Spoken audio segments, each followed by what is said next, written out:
আলামিন সূরাতুল মুনাফিক যে আয়াত যে সূরা নাযিল করেছে, নাযিল করার একটি প্রেক্ষাপট রয়েছে।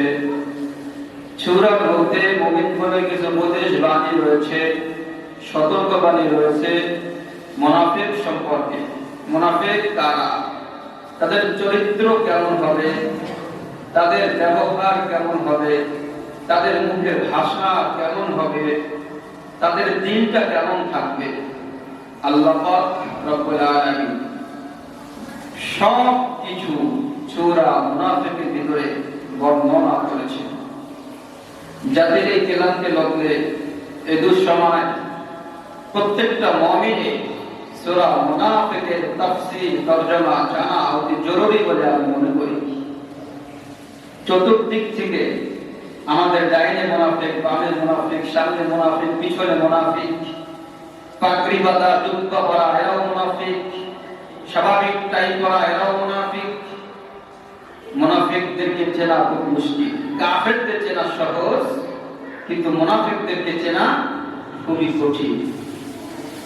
মুনাফিকদের উদাহরণ হলো, মুনাফিক শাব্দিক অর্থ যাদের অন্তরের মধ্যে নিফাক আছে, দুই মুখ ওয়ালা। দুই মুখ ওয়ালা, দিলের ভিতরে থাকে একটা আর মুখে থাকে আরেকটা। যেমন ইঁদুর আছে না, ইঁদুরে গর্ত খুঁজে, মাটি খুঁড়ো করে গর্ত করে ভিতরে, মাটির ভিতরে ইঁদুর লুকিয়ে থাকে। কিন্তু প্রত্যেকটা ইঁদুর কমপক্ষে তার দুটি করে গর্ত থাকে। তো একটি গর্ত থাকে যেটার ভিতর দিয়ে সে প্রবেশ করে, যাওয়া আসা করে।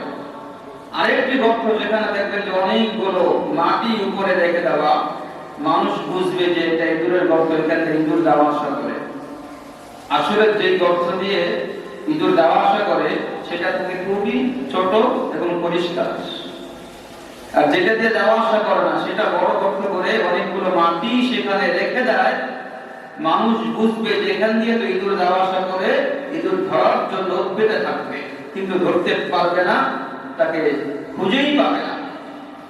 ইঁদুরের গর্ত হলো দুটি, একটি দিয়ে আক্রমণ করলে আরেকটি দিয়ে যেন পালিয়ে যেতে পারে।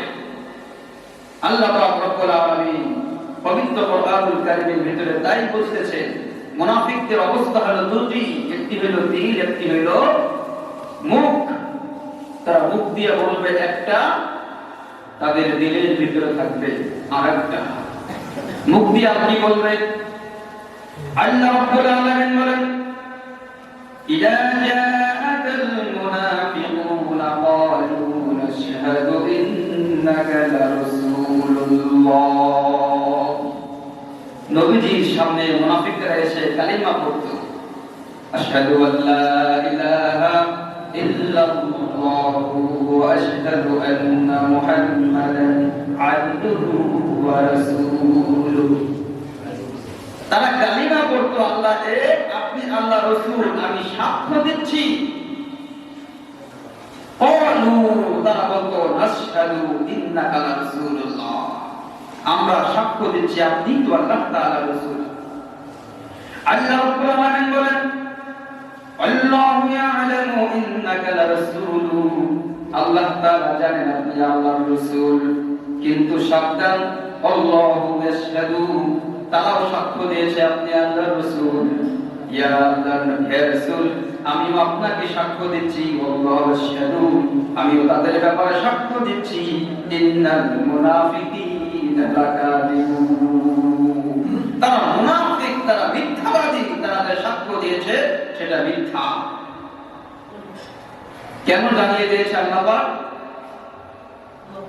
ধোঁকায় পড়ে যাবে মানুষ, মুনাফিকদের ভিতর বিশ্বাস ভেবে গ্রহণ করবে। মুনাফিকের চরিত্রটা ভিন্ন রকম থাকে।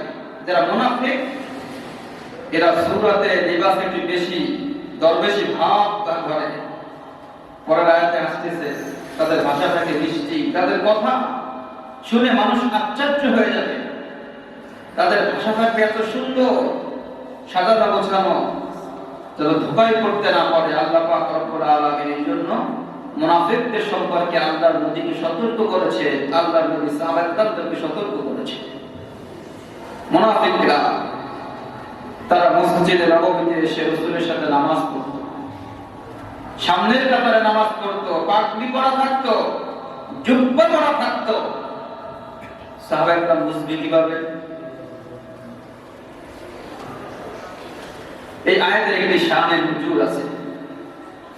শানে নুজুলটি হলো বনু মুস্তালিক যুদ্ধের পরে সাহাবায়ে-কেরামরা খুবই পানির পিপাসায় কাতর হয়ে আছে, পানি খুঁজে পাচ্ছে না। হঠাৎ কিছু সংখ্যক সৈন্যদল সাহাবায়ে-কেরাম একটি কূপের সন্ধান পেল। সেখানে অনেকদিন ধরে পিপাসিত, পানি উত্তোলন করবে, পানি উঠাবে। এই পানি উঠানো নিয়ে একজন মুহাজির সাহাবী, একজন আনসার সাহাবী, এই দুইজনের ভিতরে কথা কাটাকাটি শুরু হয়ে গেল, দ্বন্দ্ব লেগে গেল। দ্বন্দ্ব লাগার পরে এখন আনসার সাহাবী তিনি ডাক দিয়ে বলতেছেন, এই আনসার সাহাবী কারা কারা আছো, সবাই এদিকে আসো। তার এই বক্তব্য শুনে মুহাজির সাহাবী মক্কা থেকে যিনি হিজরত করে গেছে, সেও বলতেছে, এই মুহাজির কারা কারা আছো, সবাই আসো, নামো, ঝাঁপিয়ে পড়ো। কি আশ্চর্য! তাফসীরের কিতাবে লিখেছে, এটা আমাদের জানা অতি প্রয়োজন। সাম্প্রদায়িক কোন দাঙ্গা, দলীয় কোন দাঙ্গা এবং বংশ পরিচয়ের কোন দাঙ্গা সৃষ্টি করা মুসলমানদের জন্য জায়েজ নাই, সম্পূর্ণ হারাম। আজ আমাদের অবস্থা তো এমন, আমার ভাইকে আমাকে আঘাত করেছে, সব চোখ লাঠি ঠাঙ্গা নিয়ে পিটাই ওকে আচ্ছা মতো। এটা মুসলমানের চরিত্র, এটা মুনাফিকের চরিত্র।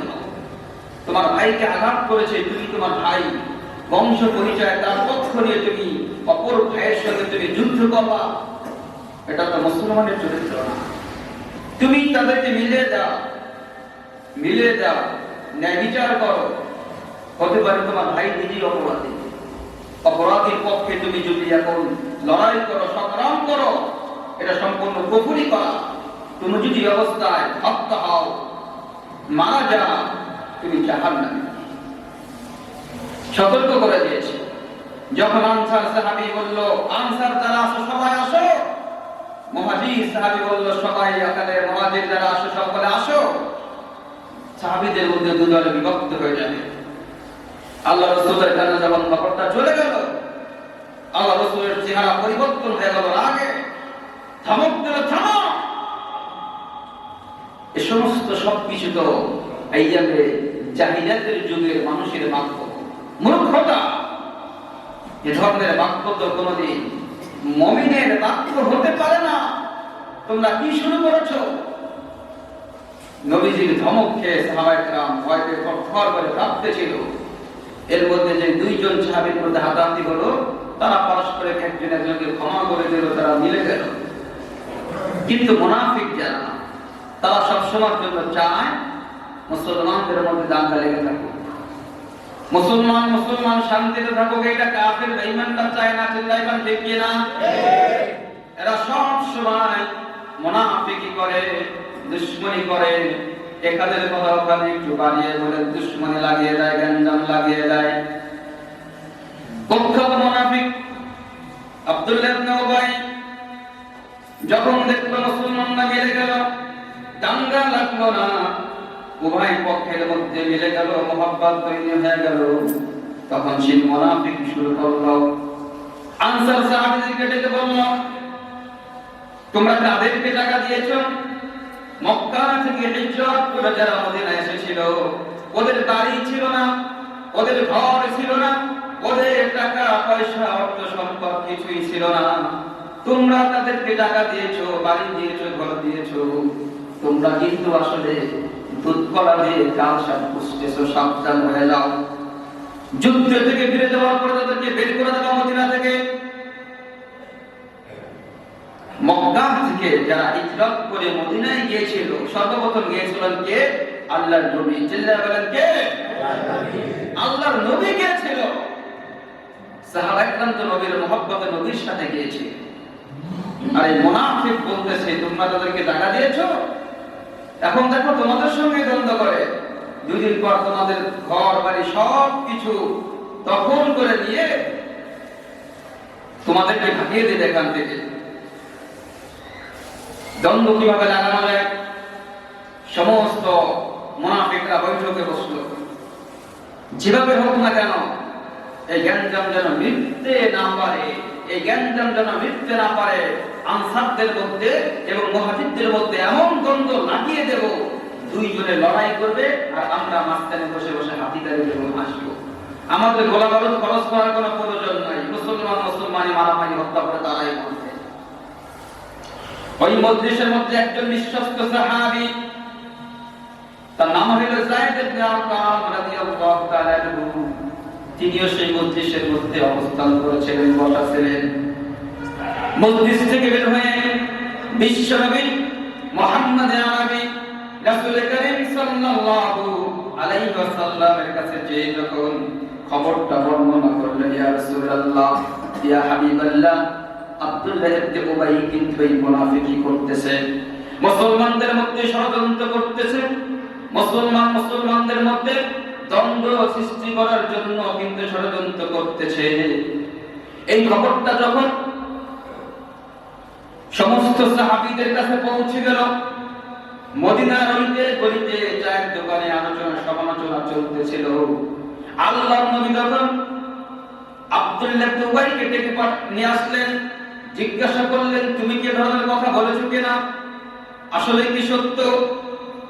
আব্দুল্লাহ ইবনে উবাই মুনাফিক, ইন্নাল মুনাফিকিনা লা কাযিবুন, বলে আল্লাহর কসম করে বলতেছি এ ধরনের কোনো কিছু আমি বলি নাই।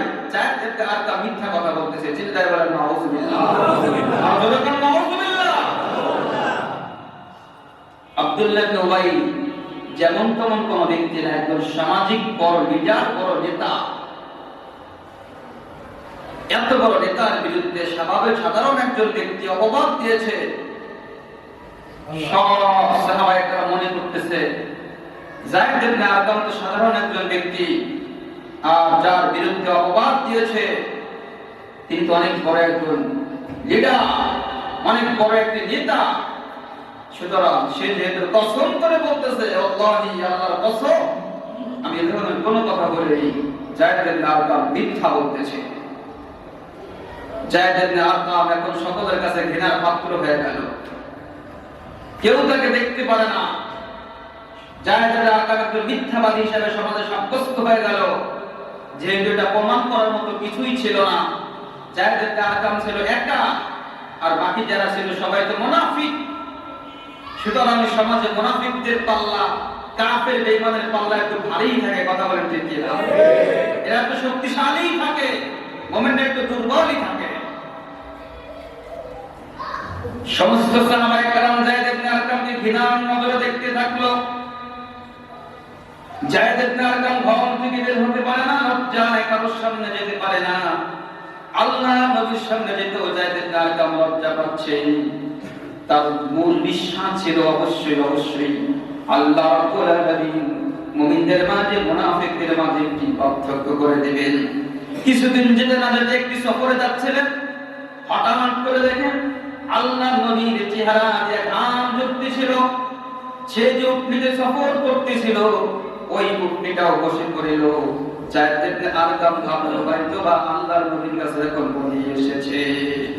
আল্লাহ নবীর কাছে যাওয়ার পরে আল্লাহ নবী তখন বলতেছেন, ইযা জাআকাল মুনাফিকুনা ক্বালু নাশহাদু ইন্নাকা লারাসূলুল্লাহ আল্লাহু ইয়াশহাদু ইন্নাল মুনাফিকিনা লাকাযিবুন। যায়েদ ইবনে আরকামকে আল্লাহ নবী ডেকে বলতেছেন, হে যায়েদ, তুমি সত্যবাদী, আব্দুল্লাহ ইবনে উবাই মিথ্যাবাদী। জোরে বল সুবহানাল্লাহ। আল্লাহ রাব্বুল আলামিন আয়াত নাযিল করে জানিয়ে দিয়েছে মুনাফিকরা মিথ্যাবাদী।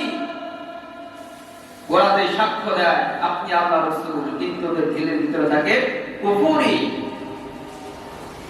যালিকা বিআন্নাহুম আমানু সুম্মা কাফারু, তারা ঈমান আনার পরে আবার তারা কুফরি করেছে। সুতরাং যারা মুনাফিক তাদের হুকুম তারা সম্পূর্ণ কাফির, পরকালে তাদের জন্য চিরস্থায়ী জাহান্নাম। কিন্তু দুনিয়ায় তাদের জানাজার নামাজ পড়া হবে। কেন পড়া হবে? এখন কে মুনাফিক আর কে মুমিন, এটা তো পার্থক্য আমরা করতে পারি না। আমরা করতে পারি? বলে করতে পারি। এই জন্য হুকুম মুনাফিকের জানাজা পড়তে হবে, কিন্তু ওই জানাজা কোনো কাজে আসবে না। এই জন্য জানাজা পড়তেছি, হতে পারে সে মুমিন, যেহেতু এখন তার ওহী নাযিল হবে না, ওহী দরজা বন্ধ হয়ে গেছে। এই জন্য তাদের জানাজা পড়তে হবে, কিন্তু তারা চিরস্থায়ী জাহান্নামী। আল্লাহ রাব্বুল আলামিন সূরা নিসার ভিতরে বলতেছেন 145 নম্বর আয়াতে, ইন্নাল মুনাফিকিনা ফিদ দারকিল আসফালি মিনান নার, তারা চিরস্থায়ী জাহান্নামী এবং তারা জাহান্নামের সর্বনিম্ন স্তরে তারা থাকবে। তাফসীরের কিতাবে লেখেন জাহান্নামের অবস্থা কেমন হবে। জাহান্নামের ভিতরে লোহা দিয়ে একটি বাক্স তৈরি করা হবে। সেই বাক্সের ভিতরে, কফিনের ভিতরে ওই জাহান্নামীকে প্রবেশ করাইয়া তালাবদ্ধ করে জাহান্নামের আগুনের মধ্যে নিক্ষেপ করা হবে। চিল্লায় বলেন নাউযুবিল্লাহ। কঠিন শাস্তি হবে, কাফেরদের থেকেও বেশি শাস্তি হবে এই মুনাফিকদের। আজকে গোটা বিশ্বে মুসলমানদের এই অবস্থা একমাত্র মুনাফিকদের কারণে। হযরত আলী রাদিয়াল্লাহু তাআলা আনহু এবং মুআবিয়া রাদিয়াল্লাহু তাআলা আনহুর সাথে যুদ্ধ হয়েছিল, যে যুদ্ধের নাম হলো জঙ্গে জামা, উটের যুদ্ধ। রাসূলুল্লাহ সাল্লাল্লাহু আলাইহি ওয়াসাল্লাম থেকে শুরু করে এই পর্যন্ত সবথেকে উম্মতের বেশি ক্ষতিগ্রস্ত হয়েছে এই জঙ্গে জামা। মুসলমানদের দুই গ্রুপে যুদ্ধ করে এক রাত্রে ৭,০০০ সাহাবায়ে কেরাম শহীদ হয়ে গেছে। ৭,০০০, একজন দুইজন নয়। এই যুদ্ধের সংক্ষিপ্ত ভূমিকা আমি বলতেছি, বিস্তারিত বলার সময় আমার হাতে নেই।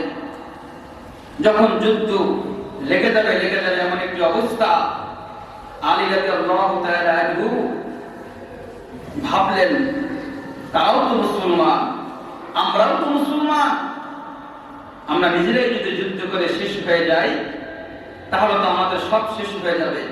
তাহলে আমরা একটা সংলাপ করি, আমরা একটা আপোষ করি, আলোচনা করি। মুআবিয়া রাদিয়াল্লাহু তাআলা আনহুর পক্ষ থেকে তালহা, জুবাইর রাদিয়াল্লাহু তাআলা আনহু ছিলেন, তাদের সাথে একটি আলাপ হবে, আলোচনা হবে। যে আলোচনাটা কি হবে?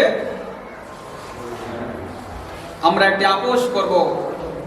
আর মুসলমানদের সাথে যে দ্বন্দ্বটা ছিল সেটা হলো মুআবিয়া রাদিয়াল্লাহু তাআলা আনহু যে উদ্দেশ্য ছিল, সাবাই আব্দুল্লাহ ইবনে সাবা একজন ইহুদি পরবর্তী পর্যায়ে এসে কালিমা পড়ে মুসলমান হয়েছিল, প্রখ্যাত মুনাফিক আব্দুল্লাহ ইবনে সাবা। এই আব্দুল্লাহ ইবনে সাবা তিনি উসমান রাদিয়াল্লাহু তাআলা আনহুকে নির্মমভাবে হত্যা করেছিল। পরবর্তী পর্যায়ে যখন খলিফাতুল মুসলিমিন হন আলী রাদিয়াল্লাহু তাআলা আনহু, আলী রাদিয়াল্লাহু তাআলা আনহু চেয়েছেন দেশের অবস্থা এখন যেহেতু খুবই নাজুক, পরিস্থিতি আগে শান্ত হোক, এরপরে উসমান রাদিয়াল্লাহু তাআলা আনহুর হত্যাকারীদেরকে এক এক করে ফাঁসির কাস্টে ঝুলানো হবে, হত্যা করা হবে। মুআবিয়া রাদিয়াল্লাহু তাআলা আনহু বলেছিলেন, না, এই অবস্থায় গরম গরম যদি বিচার না করা হয় তাহলে এই বিচার শান্ত হয়ে যাবে, ঠান্ডা হয়ে যাবে। ওদেরকে আগে বিচার করতে হবে, পরে খেলাফত চালাতে হবে। এই দুই পক্ষ নিয়ে একটু ভুল বুঝাবুঝি হয়েছিল, যেটার সূত্রপাত ধরে জঙ্গে জামাল, জঙ্গে সিফফিনের যুদ্ধ হয়েছিল। তো এই যুদ্ধ যখন লেগেই যাবে এমন অবস্থায় আলী রাদিয়াল্লাহু তাআলা আনহু প্রস্তাব করেছিল যে আমরা একটা আলোচনায় বসি। আলী রাদিয়াল্লাহু তাআলা আনহু আলোচনায় বসে কথাটাকে বোঝানোর চেষ্টা করবে যে তোমরা মনে করেছো যেহেতু আব্দুল্লাহ ইবনে সাবাই মুনাফিক গোষ্ঠী আলী রাদিয়াল্লাহু তাআলা আনহু দলের সঙ্গে তখন লেগেছিল। মুআবিয়া রাদিয়াল্লাহু তাআলা আনহু মনে করেছিল তাদের যেহেতু দল থেকে বের করা নাই, সাথে রয়েছে, তাহলে মনে হয় আলী রাদিয়াল্লাহু তাআলা আনহু বিচার মনে হয় করবে না, এটাই ভেবেছিল। এটাই আলী রাদিয়াল্লাহু তাআলা আনহু তাদেরকে বুঝাবে, আমি ওয়াদা দিচ্ছি আমি তাদেরকে বিচার করব, তবে দেশটাকে শান্ত করে নি। চুক্তিপত্রতে স্বাক্ষর হয়ে গেল। আগামীকালকে সকালে আলী রাদিয়াল্লাহু তাআলা আনহুর কিছু প্রতিনিধি এবং মুআবিয়া রাদিয়াল্লাহু তাআলা আনহুর কিছু প্রতিনিধি দল তারা বসে আলাপ করবে, মুসলমানরা যুদ্ধ করবে না। এই প্রখ্যাত মুনাফিক, যার বংশ পরিচয় ছিল ইহুদি, উসমান রাদিয়াল্লাহু তাআলা আনহু, এবং তিনি বড় আলেম ছিল, অনেক বড় ইহুদিদের একজন পণ্ডিত ছিল, আলেম ছিল, তাওরাত জবুর কিতাবের সে বড় আলেম ছিল। তার সেই মুনাফিক গোষ্ঠী নিয়ে রাত্রে বেলায় মিটিং শুরু করলো। আগামীকাল সকালবেলা যদি মুআবিয়া এবং আলী এই দুই গ্রুপ যদি সংলাপে বসে যায়, এই দুই গ্রুপ যদি বসে যায়, তাহলে যুদ্ধ থেমে যাবে। আর যুদ্ধ যদি থেমে যায়, মুআবিয়া বেঁচে যাবে, আলী রাদিয়াল্লাহু তাআলা সেও বেঁচে যাবে। মরণ কিন্তু আমাদের। বলে মরণ কাদের? এই মুনাফিকদের। আমাদের যে মৃত্যু নিশ্চিত, আমাদের মৃত্যুকে কেউ ঠেকিয়ে রাখতে পারবে না। সুতরাং আমাদের গ্রুপে যারা আছো, যদি আমাদের বাঁচতে হয়, যদি আমাদের জীবন নিয়ে বাঁচতে হয়, যেভাবে হোক না কেন, আমাদের এখন মরণ পর যুদ্ধ চালিয়ে যেতে হবে। আব্দুল্লাহ ইবনে সাবার নেতৃত্বে ওই মুনাফিক গোষ্ঠী রাতের বেলায় দুই ভাগ হয়ে গেল। নিরিবিলি আলী রাদিয়াল্লাহু তাআলার গ্রুপ তাবুর ভিতরে নাক থেকে ঘুমাচ্ছে, যেহেতু মুআবিয়া গ্রুপ আর হামলা রাত্রে করবে না। মুআবিয়া রাদিয়াল্লাহু তাআলার গ্রুপ নাক থেকে ঘুমাচ্ছে, যেহেতু আলী রাদিয়াল্লাহু তাআলা রাত্রে বেলা হামলা করবে না। যুদ্ধ তো আপাতত বন্ধ, আগামীকাল সকাল হোক, সকালে বোঝাপড়ার পরে যদি হয়ে যায় নীল, তাই তো নীল, না হয় যুদ্ধ। রাতের তো অন্তত আমরা নিরাপদ। এপাশের গ্রুপ নাক থেকে ঘুমাচ্ছে, ওপাশের গ্রুপ নাক থেকে ঘুমাচ্ছে। রাতে বন্ধ করে এই আব্দুল্লাহ ইবনে সাবা প্রখ্যাত মুনাফিক, যার বংশ পরিচয় ছিল আগে ইহুদি। উসমান রাদিয়াল্লাহু তাআলা আনহুর বায়াত হওয়ার পর থেকেই মুসলমানদের ভিতরে বিভক্ত সৃষ্টি করে, একটা নতুন নতুন মত আবিষ্কার করে, আন্দোলন করে, সাহাবীদের বিরুদ্ধে, উসমান রাদিয়াল্লাহু তাআলা আনহুর বিরুদ্ধে বিভিন্ন প্রকারের অপবাদ দেওয়া শুরু করলো। তারা বলল উসমান রাদিয়াল্লাহু তাআলা আনহু স্বজন প্রীতি করে, আমানতের খেয়ানত করে, ইত্যাদি ইত্যাদি। বর্তমানে দেখবেন যারা ইসলাম ধর্মের নেতৃত্ব দিচ্ছে, যারা আজকে আমাদের মুসলমানদের মাথার তাজ, ইসলামের উপরে আঘাত করলে যারা, যাদের নেতৃত্বে মুসলমান ঝাঁপিয়ে পড়বে, তাদের বিরুদ্ধে এক শ্রেণীর আমাদের মুনাফিক আলেম যারা আছে, এক এক সময় এক একটা অপবাদ দিয়ে সমাজ থেকে তাদেরকে আমরা দাবিয়ে রাখার চেষ্টা করি। চিল্লায় বলবে কিনা? মুসলমান চরিত্র বুঝতে হবে। যত প্রকার ভুল ত্রুটি থাকুক, ইখতিলাফ থাকুক না কেন, আজকে ইসলামের উপরে আঘাত করলে যারা নেতৃত্ব দেবে, আমি যদি তাদের সামান্য দোষ ত্রুটি নিয়ে চর্চা লিপ্ত হয়ে যাই, তাহলে তো তার নেতৃত্বে মুসলমানরা একত্রিত হবে না। লা ইসলামি জামাত ওয়ালা জামাত ইল্লা বিইমারা ওয়ালা ইমারাত ইল্লা বিতা। নেতৃত্ব ছাড়া ইসলাম হয় না, সংঘবদ্ধ ছাড়া ইসলাম হয় না, আনুগত্য ছাড়া নেতৃত্ব হয় না। আনুগত্য না করলে তো নেতৃত্ব দিতে পারবে না। আব্দুল্লাহ ইবনে সাবা তখন কি করল? উসমান রাদিয়াল্লাহু তাআলাকে হত্যা করে ক্ষান্ত হলো না। যখন দেখলো আমাদের মৃত্যু অনিবার্য, আগামীকাল সকালবেলা যদি দুই গ্রুপে সংলাপে বসে যায়, তাহলে তো আমাদের মৃত্যু নিশ্চিত। কি করা যায়? রাতের বেলা দুই ভাবে বিভক্ত হয়ে এক গ্রুপে মুআবিয়ার পক্ষ নিয়ে আলী রাদিয়াল্লাহু তাআলার উপরে হামলা চালালো, আর এক গ্রুপ আলী রাদিয়াল্লাহু তাআলার পক্ষ নিয়ে মুআবিয়া রাদিয়াল্লাহু তাআলার তাবুতে যখন রাতে অতর্কিত হামলা চালালো। ঘুমের ভিতরে এখন মুআবিয়া বলতেছেন, আরে আলী রাদিয়াল্লাহু তাআলা আনহু, আলী শেষ পর্যন্ত যুদ্ধ নিশায় মেতে উঠেছে, সহ্য হলো না, ভাইয়ের উপরে আক্রমণ করে বসলো। আবার এই পাশ থেকে আলী রাদিয়াল্লাহু তাআলা আনহু গ্রুপে বলতেছেন, আরে মুআবিয়া শেষ পর্যন্ত যুদ্ধ নিশায় মেতে উঠেছে, সে এখন যুদ্ধ না করে বাঁচতে পারলো না, যখন হামলা করেই বসলো, তখন তো আর চুপ থাকবে না। চুপ থাকবে বলেন? কোন মুসলমান চুপ থাকতে পারে? তারা অতর্কিত হামলা চালিয়েছে, জীবন রক্ষার্থে আলী রাদিয়াল্লাহু তাআলা আনহু গ্রুপ এরাও যে এখন হামলা চালাচ্ছে, ওই পাশ থেকে মুআবিয়া রাদিয়াল্লাহু তাআলা আনহু গ্রুপ হামলা চালাচ্ছে। আলীর সাথে মুআবিয়ার সাথে দ্বন্দ্ব লেগে গেল, যুদ্ধ লেগে গেল, তুমুল যুদ্ধ। এক রাতে সাহাবায়ে কেরামদের সংখ্যা ছিল যারা শহীদ হয়েছে ৬০,০০০। বুখারী শরীফের বর্ণনায় আছে, মুসলমানদের এত পরিমাণ ক্ষতি কোনদিন হয় নাই, সামনে হবেও না। ইমামগণ ঐক্যমত পোষণ করেছে, এটার উপরে মুসলমানদের ইজমা হয়ে গেছে। দুই যুদ্ধে মুসলমানদের যারাই যেই পক্ষে থাকুক না কেন সকলেই ঈমান অবস্থায় মৃত্যুবরণ করেছে, সকলেই তারা শহীদ। সুবহানাল্লাহ বলে। আমাদের সমাজে মুনাফিক ভরে গেছে, মুনাফিক ভরে গেছে। আমাদের একটু সজাগ থাকতে হবে। গত সপ্তাহে আপনারা দেখেছেন, এর আগে দেশ উত্তাল, দেশ একদম গরম। মুসলমান ভাই ভাই আমার বিরুদ্ধে নামাজ পড়তেছে, কেমন যেন তার সঙ্গে আমার যুদ্ধের জন্য প্রস্তুতি গ্রহণ করা লাগবে, এমন একটা অবস্থা তৈরি হয়ে গেছিল না?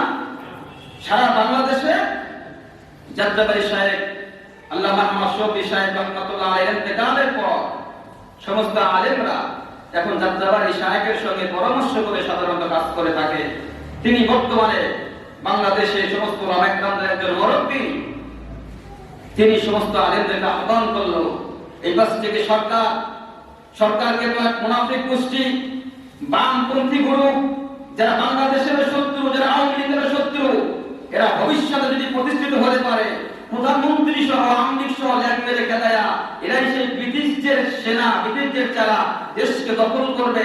এরা তো সরকারকে কুবুদ্ধি দিয়ে বোঝাচ্ছে যে এরা তো আপনার শত্রু, এই আন্দোলন করতেছে কিন্তু আপনার ক্ষমতা থেকে নামানোর জন্য, তাদেরকে বোঝাচ্ছে। এই দিক থেকে আবার উল্টা পাল্টা কথা বলে আলেমদেরকে খেপিয়ে তুলতেছে, মুসলমানদেরকে খেপিয়ে তুলতেছে। যাত্রাবাড়ি সাহেব এই গত শনিবার মিটিং হয়ে গেল, কোন হেফাজত নাই, কোন চরমনাই নাই, কোন দল নাই, সমস্ত আলেমরা মিলে আসো আমার কাছে, সকলে আসো, পরামর্শ করি। পরামর্শের সিদ্ধান্ত হলো আমরা একটা প্রতিনিধি টিম, আমরা সরকারের সঙ্গে যে আলাপ করি, বিষয়টা বুঝাই, যেই কাজ আপনি করতেছেন এটা চরম একটা খারাপ কাজ, এই কারণে খারাপ, আমরা আপনাকে তখন বুঝাই এবং যারা আপনাকে বুদ্ধি দিচ্ছে তাদের আসল চরিত্র আমরা তুলে ধরি। আলোচনা করলে একটি সুন্দর একটি পথ বের হয়ে আসবে। হইল গত শনিবার যখন এই মুনাফিক গোষ্ঠী ঠিক মাওলানা আলীর সাথে যেরকম সংলাপ হবে, ঠিক মুনাফিক আব্দুল্লাহ সাহাই গোষ্ঠী সহ্য করতে পারল না, ঠিক তেমনি ভাবে বামপন্থী নাস্তিক গুরু যখন দেখলো আলেমরা যদি সরকারের কাছে যে বিষয়টা আলাপ করে তাহলে সরকার হয়তো বা রাজি হয়ে যেতে পারে, তাহলে তো আমাদের উদ্দেশ্য সাকসেস হবে না। আমাদের উদ্দেশ্য সাকসেস করার জন্য কি করতে হবে? সরকারের সঙ্গে আলেমদের সঙ্গে তুমুল যুদ্ধ লাগিয়ে দিতে হবে। কি করা যাবে? রবিবার দিন রাত্রিবেলা কুষ্টিয়া যায় একটা বঙ্গবন্ধুর ভাস্কর্যের উপরে চালাইল হামলা। নাউজুবিল্লাহ বলবেন না? হামলা চালানোর ফলে এখন যারা আমার আওয়ামী লীগ ভাইরা, ছাত্রলীগ ভাইরা আছেন, যুবলীগ ভাইরা আছেন, আপনারা তো ওলামা ইকরামদের উপরে ক্ষেপে তুমুল মিছিল মিটিং সব করতেছেন। অনেকে ভাবতেছে হুজুর তারা এত করতেছে, আপনারা তো মাঠে নামলেন না, আপনারা কেন মিছিল করলেন না? আমরা এই জন্য মিছিল করি না, বিষয়টা পরিষ্কার করতেছি, এই জন্য করি না যে বাতাসটা দিয়েছে মুনাফিক। ইতিহাস থেকে আমাদের শিক্ষা অর্জন করতে হবে। আমরা এখন যদি নেমেই যেতাম তাহলে তুমুল যুদ্ধ হয়ে যেত। আমার হাতে আমার ভাই বোন হতো, বাপের হাতে পিতা বোন হতো। চিন্তা করেন ঠিক কিনা? সমাজে বহু আছে, বাপ করে আওয়ামী লীগ, ছেলে করে বিএনপি, আছে কিনা বলে? এই দ্বন্দ্ব লেগে যাচ্ছিল, ভুল বোঝাবুঝি সৃষ্টি হয়েছিল। এই কাজ যারা করেছে দ্বিতীয় পক্ষ নাস্তিক গ্রুপ, হাসানুল্লাহ ইনুর বাড়ির কাছে এই ঘটনাটা ঘটেছে এবং এই শাহবাগীদের এই পর্যন্ত যত প্রকার মুনাফিকি ঘটিয়ে হুজুরদেরকে উস্কানি দিয়ে খেপে তোলার চেষ্টা করেছিল হাসানুল্লাহ ইনু এবং তার এলাকায় ঘটনাটা ঘটেছে। সিসি ক্যামেরার ফুটেজ টিভি দেখলে আপনারা সকলে হুজুরদের উপরে ক্ষিপ্ত হয়ে যাবেন না, মাদ্রাসার ছাত্রদের উপরে ক্ষিপ্ত হয়ে যাবেন। একটা ষড়যন্ত্র নাটক সামাজিক যোগাযোগ মাধ্যমে আপনারা সকলে দেখেছেন, যেটা নাটক।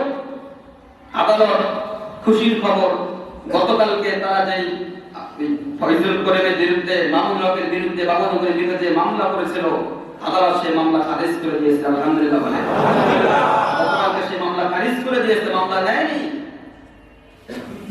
এই জন্য এরকম মুনাফিকি সবসময়ের জন্য কিন্তু এরা কিন্তু বসে থাকবে না। আমার বিরুদ্ধে মুনাফিকি করবে, একটি কথা উঠে যাবে, আরেকজনের বিরুদ্ধে আরেকটি একটা কথা উঠে দেবে। কথা শুনলেই তার পক্ষ নিয়ে সমাজে নাচানাচি করা যাবে বলে? যাবে। সবসময়ের জন্য হুঁশিয়ার থাকবেন। এই বামপন্থী যারা, তারা কিন্তু আওয়ামী লীগ না, তারা আওয়ামী লীগ না, তারা আওয়ামী লীগের সাপোর্ট নিয়ে মুক্তিযুদ্ধের মঞ্চের নামে সমাজে বসছে কেন? সরকার যেন তাদেরকে সাপোর্ট দেয়, এই জন্য তারা দেশদ্রোহী, তারা এই দেশকে দখল করার জন্য তারা ষড়যন্ত্র করতেছে। চিল্লায় বলেন ঠিক কিনা? আজকে বঙ্গবন্ধুকে বঙ্গবন্ধুর সাথে ইসলামের সাথে একটা সাংঘর্ষিক লাগানোর জন্য, মুক্তিযুদ্ধের সাথে ইসলামের সাথে সাংঘর্ষিক লাগানোর জন্য এরা মাঝখান থেকে বাতাস দিচ্ছে, মুনাফিকি করতেছে। মুক্তিযুদ্ধে যারা শহীদ হয়েছে, আল্লাহ পাক চাহেন তো আগামী সপ্তাহে এই বিষয়ে আলোচনা করব। যারা শহীদ হয়েছিল তারা মায়ের কাছে দোয়া নিয়ে তারা যুদ্ধের ময়দানে ঝাঁপিয়ে গিয়েছিল, মা তাহাজ্জুদের জায়নামাজে বসে দোয়া করবা, আল্লাহ পাক যেন আমাদেরকে বিজয় অর্জন করে। চিল্লায় কোন ঠিক কিনা? সুতরাং যুদ্ধে বের হয়েছিল তা আল্লাহর নামে শপথ করে। সেই মুক্তিযোদ্ধাদেরকে আজকে ইসলামের বিরুদ্ধে তারা দাঁড় করিয়ে দিচ্ছে, সাংঘর্ষিক লাগিয়ে গভীরভাবে ষড়যন্ত্র করতেছে। আমাদের সতর্ক থাকতে হবে, সাবধান থাকতে হবে। আল্লাহ পাক রব্বুল আলামিন আমাদের মুনাফিকদের থেকে হেফাজত করবে। আল্লাহুম্মা আমিন।